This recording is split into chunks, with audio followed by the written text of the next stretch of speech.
Et coucou tout le monde, j'espère que vous allez bien.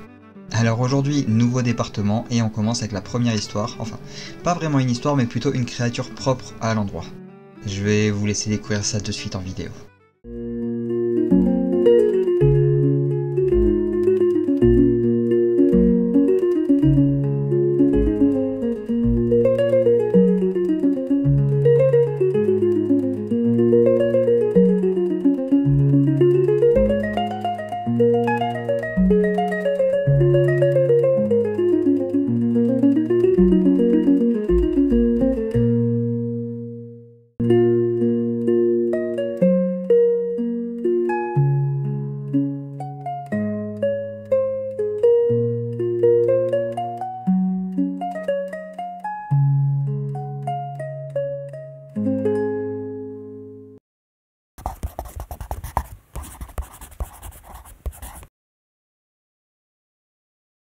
C'est une nouvelle créature que nous pouvons ajouter à notre petit bestiaire français aujourd'hui, car je vais vous parler d'un être pas si différent d'un loup-garou.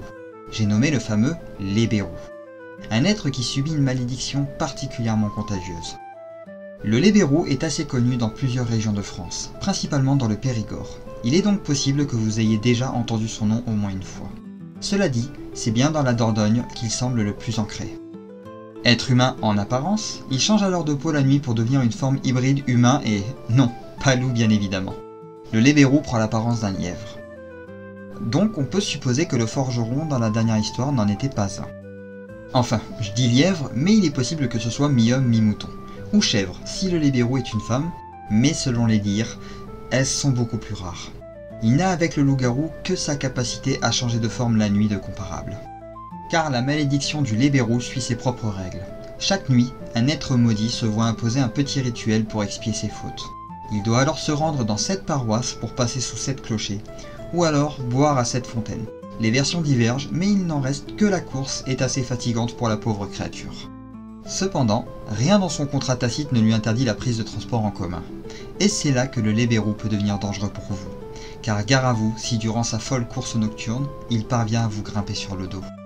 Dès cet instant, sa victime devient alors complice involontaire du calvaire qu'endure la bête. Incapable d'agir de son propre chef, il se voit contraint d'amener le lébérou à destination jusqu'au bout de la nuit. Et si jamais le rituel n'est pas achevé avec l'arrivée du jour, c'est sur 2 lébérous que le soleil se lèvera. Et oui, c'est ainsi que sa malédiction se transmet. Pas de morsure, pas de griffure. Il lui suffit simplement de vous grimper sur le dos afin de reposer ses jambes en usant les vôtres. Mieux vaut courir vite à ce moment, car il vaut sûrement mieux avoir des courbatures au réveil que de finir en lébérou.